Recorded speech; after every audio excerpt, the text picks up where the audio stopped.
नमस्कार दोस्तों, कैसे हैं आप सब लोग। उम्मीद करते हैं कि आप सब लोग होंगे स्वस्थ होंगे, मस्त होंगे, मजे में होंगे। दोस्तों, आज के इस वीडियो के अंतर्गत हम हमारी जो मांसपेशियां होती हैं वो कैसे संकुचित होती हैं, उस संकुचन की क्रियाविधि को एकदम डिटेल में और पूरा विस्तृत रूप से देखने वाले हैं। इस कारण वीडियो को पूरा जरूर देखें। यह जो टॉपिक है यह आपके सिलेबस में क्लियरली लिखा हुआ है और यहां से आपके प्रश्न भी बने सकते हैं। इस कारण आपको वीडियो को पूरा देखना जरूरी है।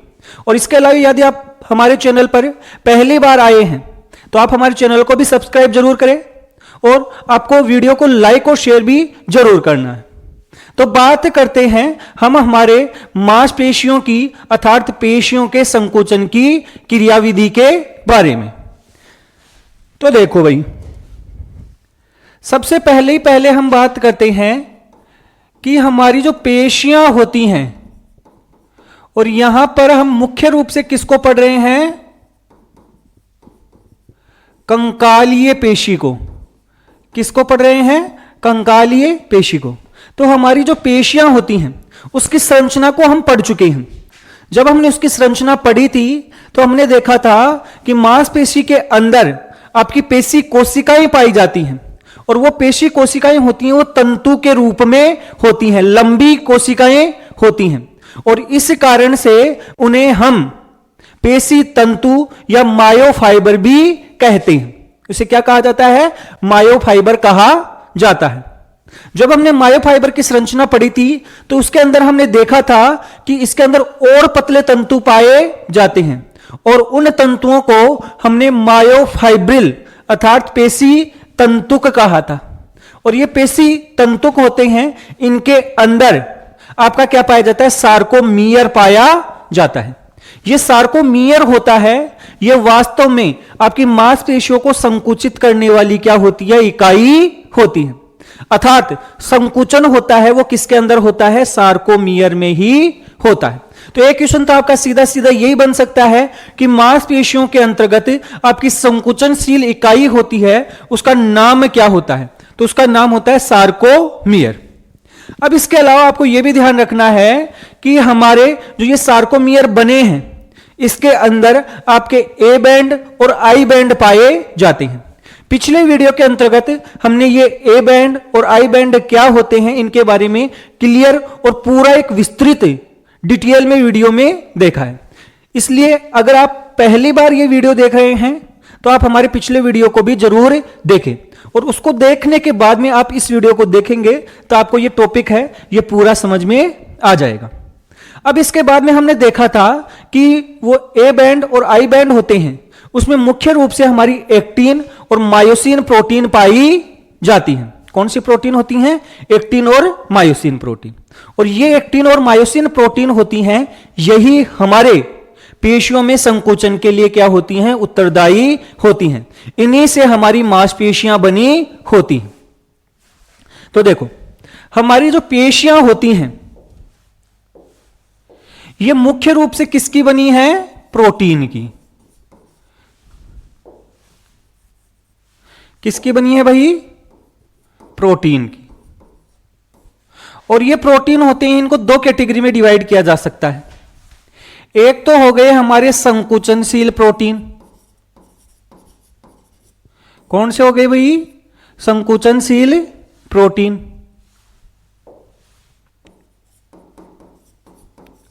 और दूसरे हो गए हमारे असंकुचनशील प्रोटीन।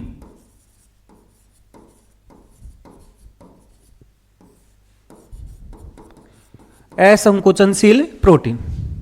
जो हमारी संकुचनशील प्रोटीन है इसमें आपका एक तो आएगा कौन सा प्रोटीन, एक्टिन, और एक आएगा हमारा कौन सा प्रोटीन, मायोसिन। ये दो प्रोटीन तो होते हैं हमारे संकुचनशील प्रोटीन। अब आपको इनके नाम से क्या लग रहा है, आपको देखकर लग रहा है कि संकुचनशील अर्थात संकुचित होते होंगे, लेकिन ध्यान से सुनना, ये प्रोटीन खुद संकुचित नहीं होते हैं। एक्टिन और मायोसिन प्रोटीन खुद संकुचित नहीं होते हैं, बल्कि इनकी वजह से आपके क्या होता है, मांसपेशियों में संकुचन उत्पन्न होता है और इसी कारण से इन्हें क्या कहा जाता है, संकुचनशील प्रोटीन कहा जाता है। तो यह बात आपको ध्यान रखनी है कि ये प्रोटीन स्वयं संकुचित नहीं होते हैं। अब बात आ जाती है हमारी असंकोचनशील प्रोटीन, अर्थात ये मांसपेशियों में संकुचन के लिए उत्तरदायी नहीं है, बल्कि ये क्या करवाते हैं, संकुचन में सहायता करते हैं। क्या करते हैं, संकुचन के अंदर सहायता। और यहां पर भी आपको दो प्रोटीन याद रखनी है। एक प्रोटीन का नाम याद रखना आपको ट्रोपोनिन। कौन सी प्रोटीन, ट्रोपोनिन प्रोटीन। और दूसरी आपको याद रखनी है ट्रोपोमायोसिन। दूसरी प्रोटीन आपको याद रखनी है ट्रोपोमायोसिन। तो आपको जब हमें मांसपेशी देख रहे हैं तो उसके अंदर ये 4 प्रोटीन होती हैं, इनके बारे में आपको ध्यान रखना पड़ेगा। और ये 4 प्रोटीन होती हैं, ये हमारे काम में आने वाली। आप सबको पता होना चाहिए कि हमारी जो पेशियां होती हैं, पेशियां ये किसकी बनी है, ये बनी होती है हमारी पेशी तंतु की। किसकी बनी होती है भाई, पेशी तंतु, अर्थात आपका हो गया मायो फाइबर की।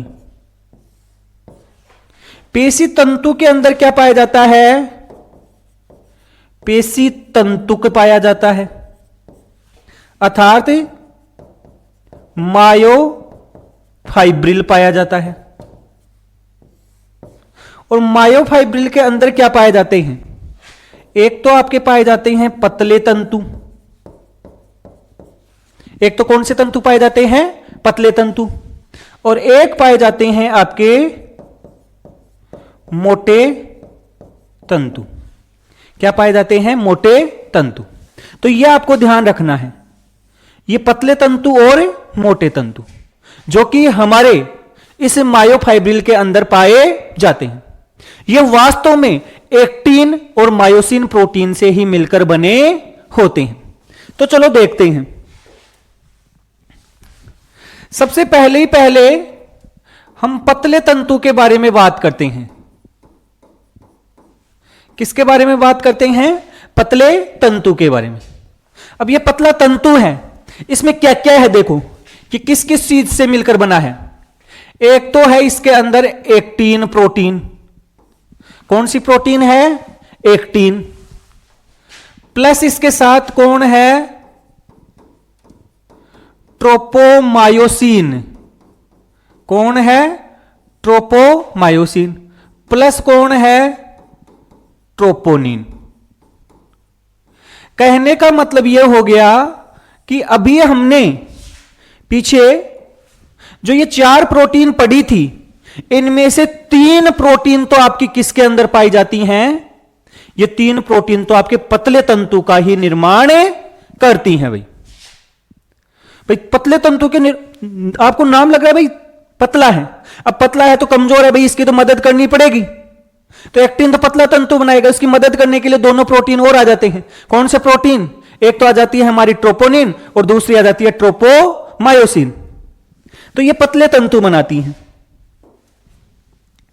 अब देखो ये एक्टिन, ट्रोपोमायोसिन और ट्रोपोनिन होती हैं, ये हमारे पतले तंतु कैसे बनाती हैं।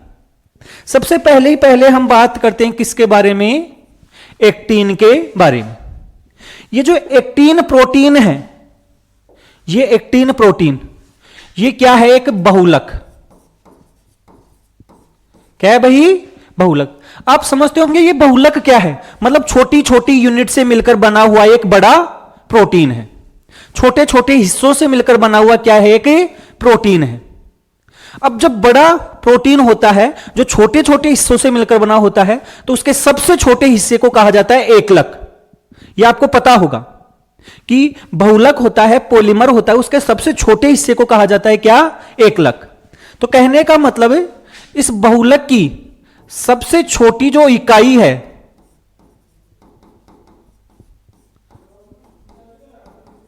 सबसे छोटी इकाई, कहने का मतलब एकलक, वो कौन सी है, वो होती है हमारी जी एक्टिन। उस छोटी से छोटी इकाई को क्या कहा जाता है, जी एक्टिन कहा जाता है। जी क्यों कहा जाता है? क्योंकि इसका जो आकार होता है ऐसे गोल होता है। कैसे होता है भाई? गोल। और गोल के कारण इसे बोला जाता है ग्लोब्यूलर। गोल के कारण क्या बोला जाता है इसको? ग्लोब्यूलर। तो ये सबसे छोटा जो हिस्सा है एक्टिन प्रोटीन का, उसे कहा जाता है हमारा जी एक्टिन। और ये गोल आकार का होता है, इसी कारण इसे क्या कहा जाता है? Globular actin. और जब ऐसे बहुत सारे 1 2 3 4 5 6 7 8 9 10 11 12 13 ऐसे बहुत सारे जी एक्टिन जुड़ते हैं, ऐसे बहुत सारे जी एक्टिन जुड़ते हैं, तो एक्टिन का एक पतला तंतु बन जाता है, एक लंबा क्या बन जाता है? तंतु। समझ रहे हो कि नहीं समझ रहे हो मेरी बात को? कि एक्टिन प्रोटीन की सबसे छोटी इकाई होती है, उसे कहा जाता है जी एक्टिन। और जब बहुत सारी जी एक्टिन जुड़ती हैं तो उससे एक्टिन का क्या बन जाता है? एक तंतु। और तंतु को कहा जाता है फिलामेंट। तंतु को इंग्लिश में क्या कहा जाता है? फिलामेंट। इस कारण इस जी एक्टिन के जुड़ने से जो एक लंबा तंतु बन गया है, इसे क्या कहा जाता है? इसे कहा जाता है एफ एक्टिन। इसे क्या कहा जाता है भाई? एफ एक्टिन कहा जाता है। और आपके पतले तंतु के अंदर ऐसे 2 एफ एक्टिन पाई जाती हैं। कितनी एफ एक्टिन पाई जाती हैं? 2। एक तो यह हो गई और एक और बनानी पड़ेगी हमें। 2 एफ एक्टिन पाई जाती हैं, तो एक और बना लो भाई। वो दूसरे रंग से बना देते हम।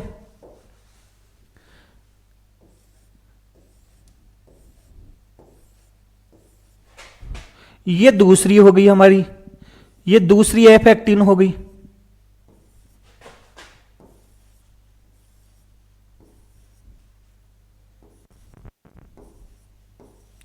तो ऐसे 2 एफ एक्टिन होगी जो एक दूसरे से क्या होती हैं? लिपटी हुई होती हैं।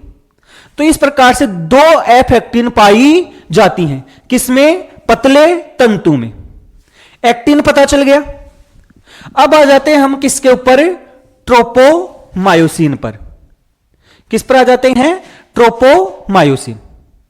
आपको यह भी ध्यान रखना है कि ये ट्रोपोमायोसिन होती हैं, ये जो ट्रोपोमायोसिन होती हैं, ये पतली लंबी रस्सियों के समान होती हैं। और इसके भी 2 रस्सियां होती हैं जो इसके चारों तरफ लिपटी होती हैं। किसके चारों तरफ? इस एक्टिन के चारों तरफ लिपटी होती हैं। तो यह भी आपको ध्यान रखना है कि ऐसे 2 रस्सियां पाई जाती हैं जो इसके चारों तरफ लिपटी होती हैं।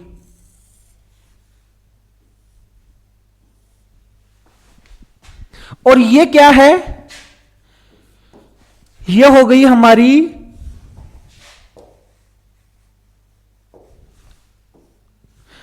ट्रोपोमायोसिन।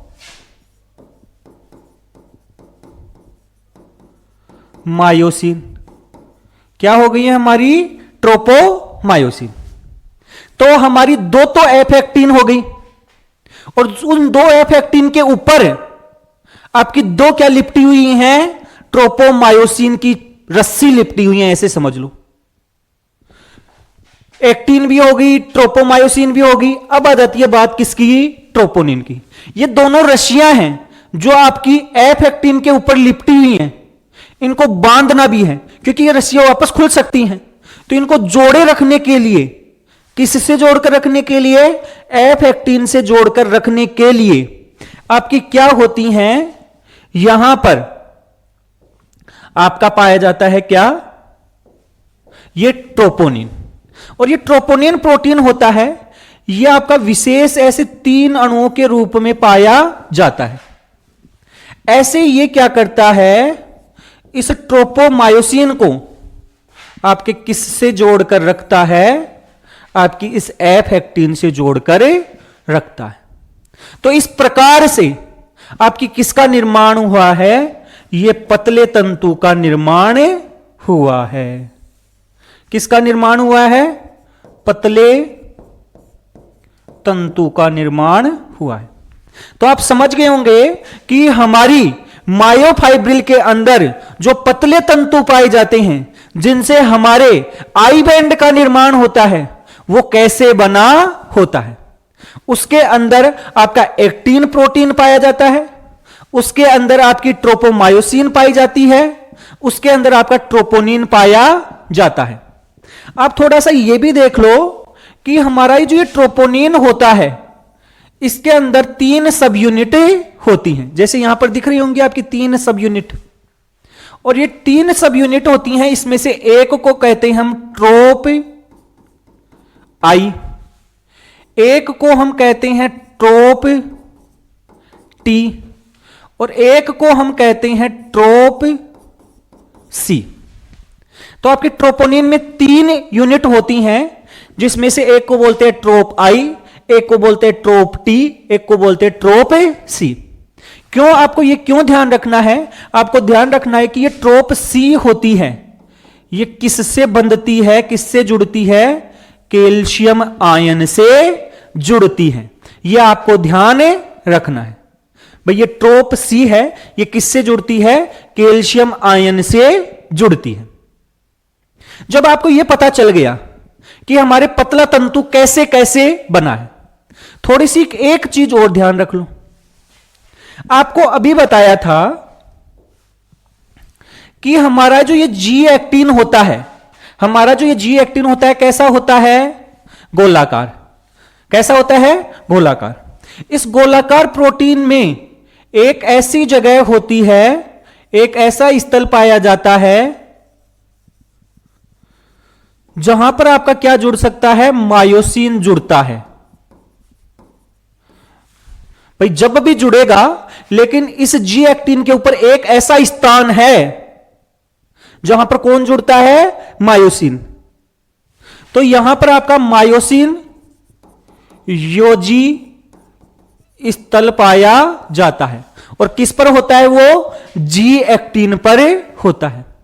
ये जी एक्टिन होता है, इसके इस मायोसिन योजी स्थल को ही कौन ढक कर रखता है? ये हमारी ट्रोपोमायोसिन हमेशा ढक कर रखती है।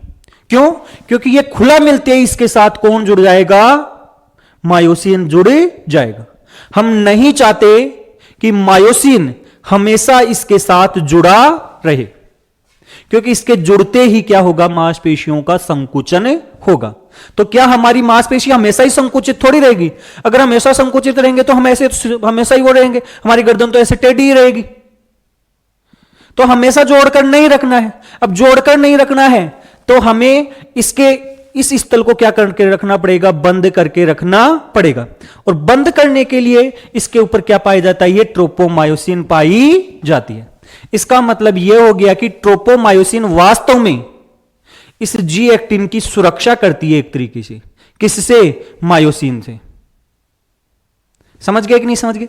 तो यह तो हो गया हमारा कौन सा तंतु? पतला तंतु। अब आ जाते हैं हमारे मोटे तंतु के बारे में। किसके बारे में बात करते हैं? हमारे मोटे तंतु के बारे में बात करते हैं।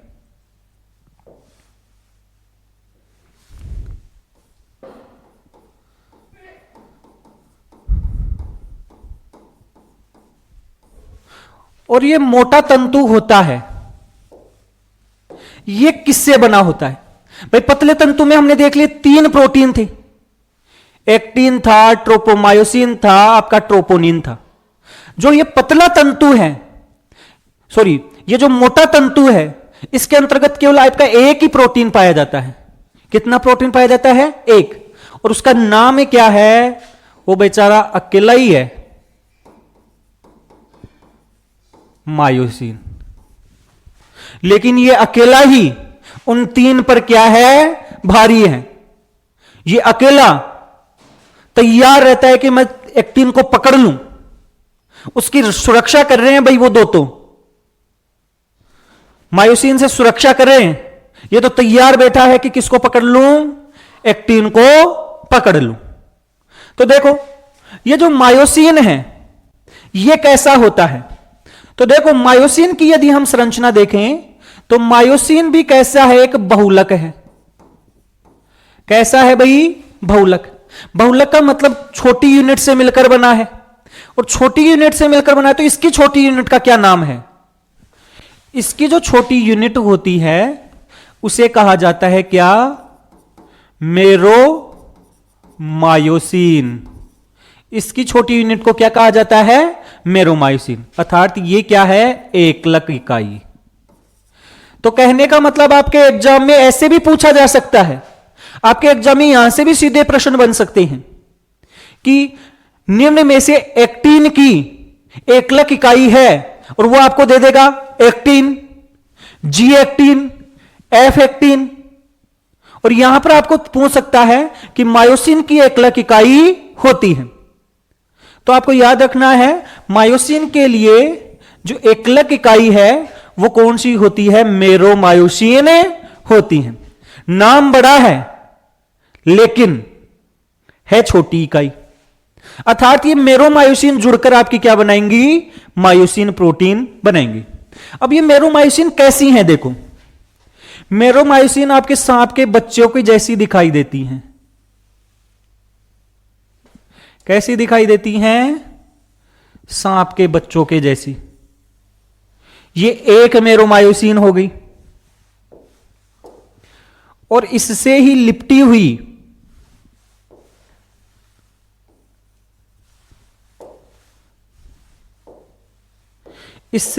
हुई दूसरी मेरोमायोसिन पाई जाती है। देखो भाई,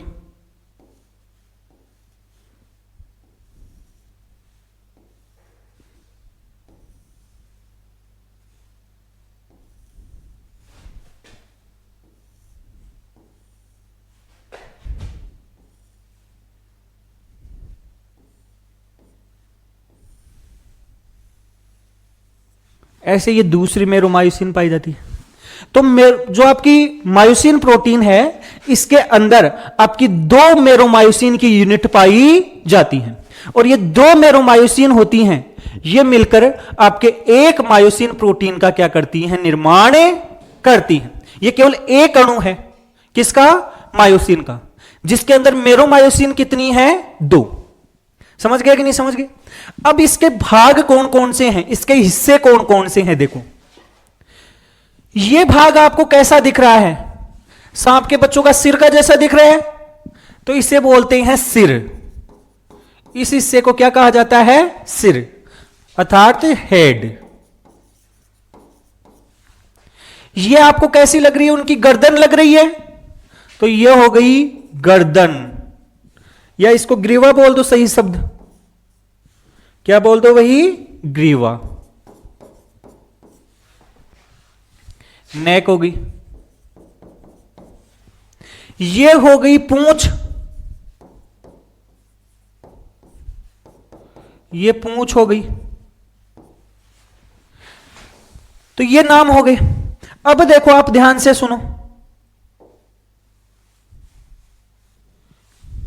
ये जो आपकी सिर और ग्रीवा होती हैं, सिर और ग्रीवा, इन दोनों को सम्मिलित रूप से हम क्या कहते हैं? इन्हें हम क्रॉस भुजा कहते हैं। क्या कहते हैं भाई? क्रॉस भुजा, या इन्हें हम कहते हैं छोटी भुजा। क्या कहा जाता है? छोटी भुजा या क्रॉस भुजा कहा जाता है, जिसमें सिर भी आ जाएगा और ग्रीवा भी आ जाएगी।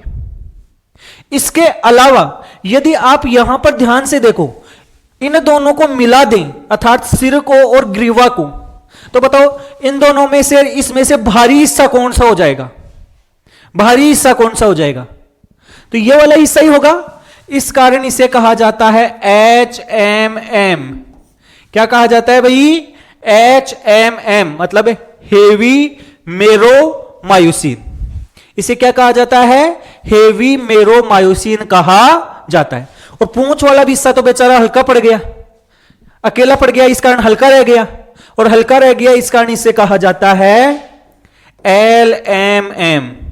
क्या कहा जाता है? LMM अर्थात लाइट मेरोमायोसिन। इसे क्या कहा जाता है? लाइट मेरोमायोसिन कहा जाता है। तो यह हमने किसकी संरचना देखी है? मायोसिन प्रोटीन की संरचना देखी है। एक चीज और देखो, इसको मैं हटाकर दूसरी जगह लिख देता हूं भाई।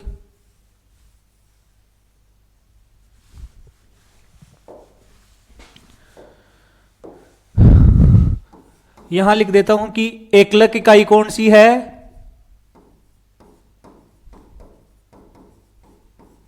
हमारी एकलक इकाई थी मेरो मायोसिन। एकलक इकाई कौन सी है? मेरो मायोसिन।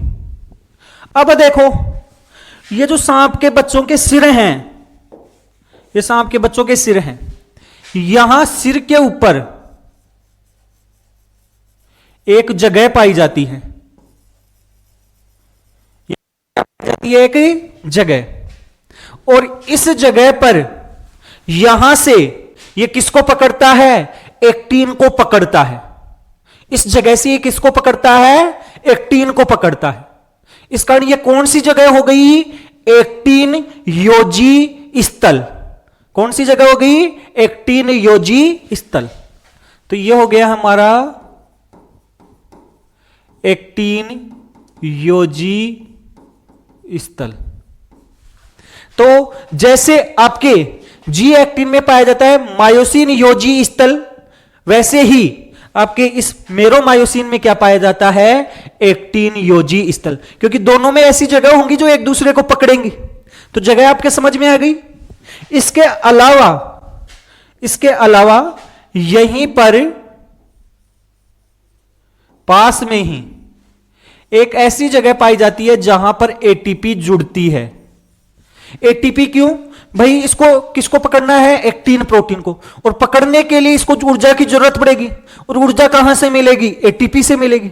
ऊर्जा कहां से मिलेगी? एटीपी से। तो ऊर्जा एटीपी को तोड़ना पड़ेगा ना। तो यहां पर इसका एक ऐसा स्थल पाया जाता है जो एटीपी को पकड़ता है और उसको तोड़कर उसकी ऊर्जा निकाल लेता है। तो यह ऊर्जा निकालने वाला स्थल भी यहीं पर पाया जाता है। तो यह हमारी किसकी संरचना हो गई है? मायोसिन की। कहने का मतलब ऐसी मायोसिन प्रोटीन होती हैं, यही आपके किसका निर्माण करती हैं? मोटे तंतु का निर्माण करती हैं। अब यह तो हो गई हमारी एक मायोसिन। कितनी हो गई? एक मायोसिन।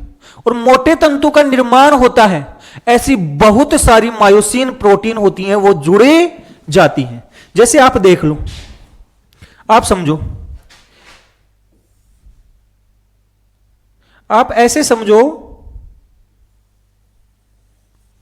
कि ये हो गई हमारी एक मायोसिन। इसी प्रकार से इससे जुड़ जाती है आपकी दूसरी मायोसिन प्रोटीन। इसी प्रकार से यहां से जुड़ जाती है आपकी तीसरी। फिर आपकी यहां पर जुड़ जाती है चौथी। फिर और जुड़ जाती हैं पांचवी।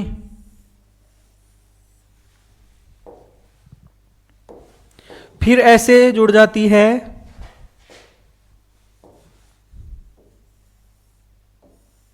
छठवीं। तो ऐसे जुड़ती जाती हैं और जुड़कर आपकी एक बड़े क्या बना लेती हैं? एक बड़े मायोसिन का निर्माण कर लेती है। किसका निर्माण कर लेती हैं? मायोसिन का। और ये आपको ऐसे नहीं लग रहा कि हम उनके पीछे वाले पूंछ को तो लपेटते जा रहे हैं और सिर वाला हिस्सा बाहर की ओर रहता जा रहा है। भाई ये सिर वाला हिस्सा था ना, ये तो बाहर की ओर रह गया और पूंछ वाले हिस्से को एक के ऊपर एक लपेटते जा रहे हैं। तो ये ऐसा ही बन गया है जैसा आपका ब्रुश पाया जाता है ना, एक बोतल को साफ करने वाला। ये ऐसे बाहर की तरफ तो क्या निकले हुए हैं? इनके सिर निकले हुए हैं। क्या निकले हुए हैं? ऐसे सिर। और बीच में हो गई है इनकी क्या? बीच में हो गई इनकी पूंछ वाला हिस्सा। तो ये जो ब्रुश अपन किससे को बोतल को साफ करते हैं, उसका ब्रुश जैसी संरचना बने जाती है। और ये आपका क्या बनता है? आपका मोटा तंतु बनता है। तो इस प्रकार से हमने जो आपके मांसपेशियों के अंदर जो आपका मायोफाइब्रिल होता है, उस मायोफाइब्रिल के अंदर एक्टिन और मायोसिन प्रोटीन से कैसे आपके पतले तंतु और कैसे आपके मोटे तंतु का निर्माण होता है, उसके बारे में देखा है। और यह हमें समझना जरूरी होता है। जब आपने ये सब कुछ देख लिया, अब इसके बाद में हमें एक चीज को और समझना है, जिसके बाद में ही हम हमारी पेशियों के संकुचन की क्रियाविधि को पढ़ सकते। भाई पेशियों के संकुचन की क्रियाविधि को पढ़ने से पहले उससे संबंधित चीजें हमें पढ़नी पड़ेंगी। तो उसके लिए एक चीज और हमें समझनी पड़ेगी, और वो क्या समझनी पड़ेगी? देखो, वो आपको पढ़ना पड़ेगा तंत्रिका पेशी संधि। तंत्रिका पेशी संधि, या इसे क्या कहा जाता है? न्यूरो मस्कुलर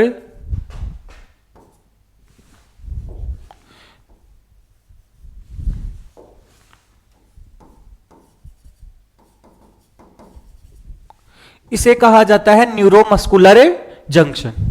शॉर्ट में इसे हम बोलते हैं एनएमजे। एनएमजे। आपको यह बात ध्यान रखनी है कि हमारी मांसपेशियों का क्या करवाना है? संकुचन करवाना है। अब मांसपेशियों का संकुचन किसके ऊपर निर्भर करेगा? कब होगा? क्या अपने आप ही हो जाएगा? नहीं, अपने आप तो नहीं होगा। अब मैं ऐसे चाह रहा हूं कि मेरे को अब चलना है, तभी तो मेरी पैरों की मांसपेशियां संकुचित होंगी और मैं चलूंगा। लेकिन उसका निर्देश कहां से आएगा? उसका संदेश कहां से आएगा? आप खुद ही बताओ। मस्तिष्क से ही तो आएगा। कहां से आएगा? मस्तिष्क से। अब मस्तिष्क ने बोला कि चलना है, अब ये पेशी को कैसे बोलेगा? क्या बोलकर आवाज लगाएगा? पैरों को बोलेगा आवाज लगाएगा? नहीं ना। वो क्या करेगा? अपने पास से एक सूचना भेजेगा, एक संदेश भेजेगा। संदेश कौन लेकर जाएगा? वो लेकर जाएगी हमारी एक तंत्रिका। कौन लेकर जाएगी? तंत्रिका। और कौन सी तंत्रिका मस्तिष्क के संदेश को हमारे अंगों तक लेकर जाती है? उस तंत्रिका को हम बोलते हैं प्रेरक तंत्रिका। क्या बोलते हैं भाई? प्रेरक तंत्रिका। तो यह आपको ध्यान रखना है। क्या ध्यान रखना है? कि मस्तिष्क है, ये क्या उत्पन्न करता है? संकुचन के लिए पेशियों में संकुचन के लिए संदेश उत्पन्न करता है।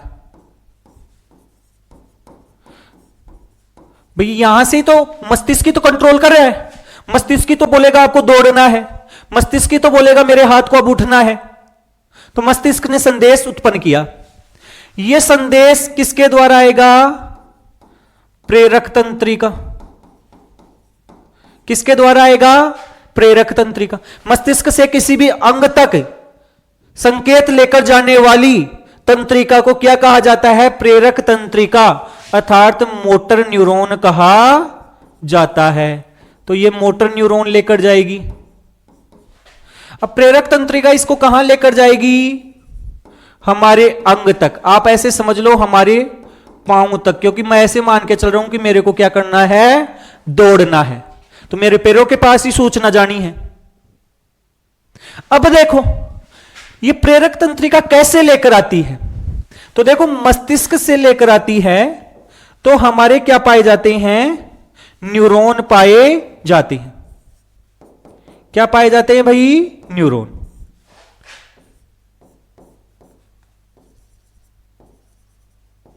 ऐसे न्यूरॉन पाए जाते हैं।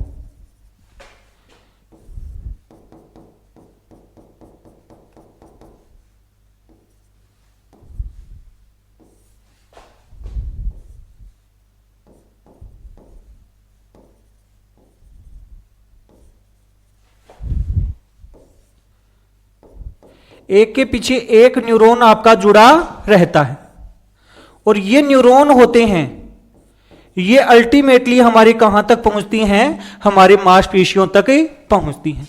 और आप ये समझ लो, आप ये समझ लो कि ये हमारी मांसपेशियों, कौन सी मांसपेशियों तक पहुंच गई? पैर तक, ऐसे समझ लो।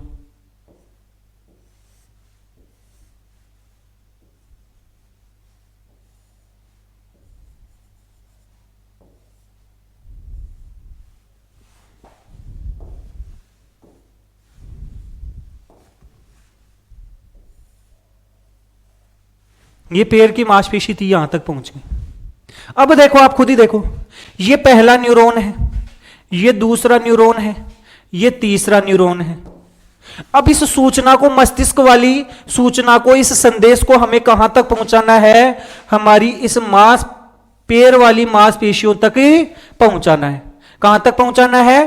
पैर वाली मांसपेशियों तक पहुंचाना है। कैसे पहुंचाएंगे? न्यूरॉन सूचना कैसे लेकर जाता है? तो न्यूरॉन अपने अंदर कोई भी सूचना होता है वो विद्युत आवेग के रूप में लेकर जाता है। तो यहां से मस्तिष्क से ये जो हमारे डेंड्राइट्स हैं, इस न्यूरॉन की क्या है? डेंड्राइट। ये डेंड्राइट होंगे, सूचना को ग्रहण करेंगे, और ग्रहण करने के बाद ये सूचना किस ओर जाएगी? एक्सोन में। और एक्सोन में जाने के बाद ये सूचना कहां जाएगी? हमारे लास्ट में, एंड में क्या होती है? छोटी छोटी सिनेप्टिक पुट्टिकाएं पाई जाती हैं, वहां तक पहुंच जाएंगी।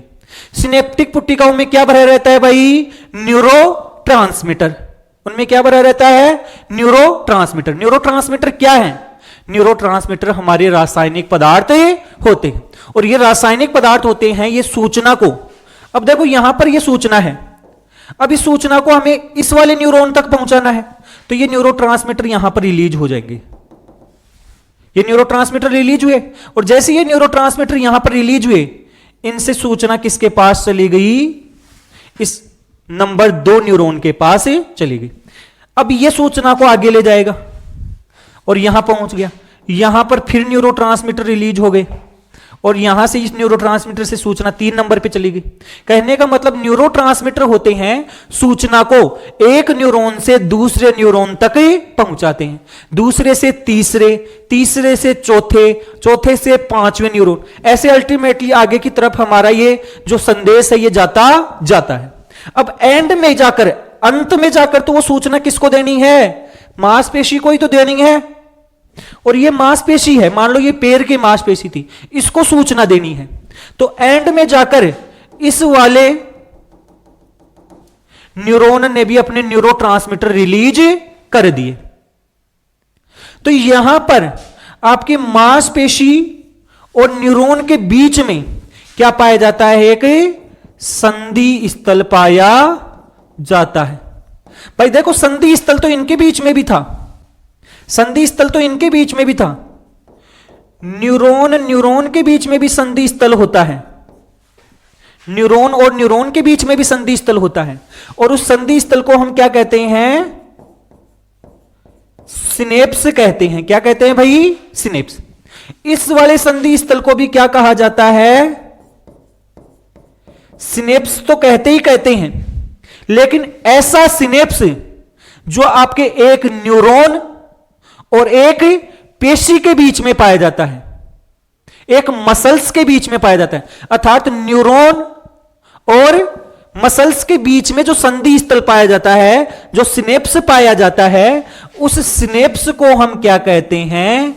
उसी सिनेप्स को हम NMJ अर्थात न्यूरो मस्कुलर जंक्शन कहते हैं। उसे क्या कहा जाता है? Neuro muscular junction. कौन से सिनेप्स को? जो सिनेप्स आपके न्यूरॉन और किसके बीच में पाया जाता है? पेशी के बीच में पाया जाता है, न्यूरॉन और मसल्स के बीच में पाया जाता है। उसे क्या कहा जाता है? तंत्रिका पेशी संधि। उसे क्या कहा जाता है? तंत्रिका पेशी संधि। तो यह आपको ध्यान रखना है कि इस मांसपेशी के पास यह सूचना होती है, वो अल्टीमेटली कौन लेकर आता है? न्यूरॉन ही लेकर आता है। और सारा खेल मांसपेशियों में संकुचन उत्पन्न करने के लिए सारा खेल किसके ऊपर डिपेंड करता है? इस न्यूरोट्रांसमीटर के ऊपर डिपेंड करता है। इस न्यूरोट्रांसमीटर के ऊपर ही डिपेंड करता है। यह न्यूरोट्रांसमीटर जैसे ही मांसपेशी के पास रिलीज हो जाता है, मांसपेशी को जैसे ही न्यूरोट्रांसमीटर मिल जाता है, वैसे ही हमारी मांसपेशियों में संकुचन उत्पन्न होगा। अर्थात पेशियों में संकुचन के लिए हमारे न्यूरॉन का ट्रांसमीटर का रिलीज करना क्या है, जरूरी। अब ये न्यूरोट्रांसमीटर कौन कौन से होते हैं, हालांकि मेरे बताए हुए हैं, जब हमने तंत्रिका तंत्र पढ़ा था उस समय भी बताया था कि हमारे न्यूरोट्रांसमीटर होते हैं वो कौन कौन से होते हैं। बहुत सारे न्यूरोट्रांसमीटर होते हैं, जैसे आपका एड्रिनलिन, नोर एड्रिनलिन, डोपामीन, सीरोटोनिन, गाबा, एसिटाइलकोलिन, ऐसे बहुत सारे न्यूरोट्रांसमीटर पाए जाते हैं। लेकिन सामान्य तौर पर हमारी जो कंकालीय पेशियां होती हैं, कौन सी पेशियां, कंकालीय पेशियां, मतलब हमारी जो ऐच्छिक पेशियां हैं, जो हमारी हाथ की हो गई, जो हमारे पैरों की होगी, ऐसी मांसपेशियां होती हैं, उनमें कौन सा न्यूरोट्रांसमीटर रिलीज होता है, उसके लिए हमारा होता है एसिटाइल कोलिन। कौन सा न्यूरोट्रांसमीटर रिलीज होता है, एसिटाइल कोलिन नाम का न्यूरोट्रांसमीटर होता है, वो रिलीज होता है। किसके लिए, हमारी कंकालीय पेशियों में संकुचन उत्पन्न करने के लिए। तो ये सब कुछ आज के इस वीडियो के अंतर्गत हमने हमारे पतले तंतु, हमारे मोटे तंतु और इसके अलावा हमने किसको पढ़ा है, न्यूरोमस्कुलर जंक्शन को पढ़ा है। और ये दोनों चीजें हमें मांसपेशियों के संकुचन से पहले पढ़ना बहुत ही जरूरी। अब हमें सब कुछ पता है कि मांसपेशियों में संकुचन उत्पन्न करने के लिए न्यूरोट्रांसमीटर होगा, और वो न्यूरोट्रांसमीटर कैसे आया है। तो आगे आने वाली वीडियो के अंतर्गत हम मांसपेशी की संकुचन की क्रियाविधि को पढ़ेंगे। हालांकि हम आज के इस वीडियो के अंतर्गत इस मांसपेशियों में संकुचन की क्रियाविधि को पढ़ने वाले थे, लेकिन अभी हमने ये जो पिछले वाला टॉपिक किया, इसी के अंतर्गत हमारा बहुत समय हो गया, तो हम चाहते हैं कि उसको हम आराम से पढ़ें, एकदम डिटेल में पढ़ें, सही तरीके से पढ़ें, जल्दबाजी बिल्कुल भी ना करें। इस कारण हम आगे आने वाले वीडियो के अंतर्गत मांसपेशियों के संकुचन की क्रियाविधि को आराम से डिटेल में धीरे धीरे पढ़ेंगे। तो इस कारण आगे आने वाले वीडियो को भी जरूर देखें। बाकी आप सबको हमारा ये वीडियो है, ये कैसा लगा है? अगर अच्छा लगा है तो वीडियो को लाइक और शेयर जरूर करना, और इसके अलावा हमारे चैनल को भी सब्सक्राइब जरूर करें। धन्यवाद।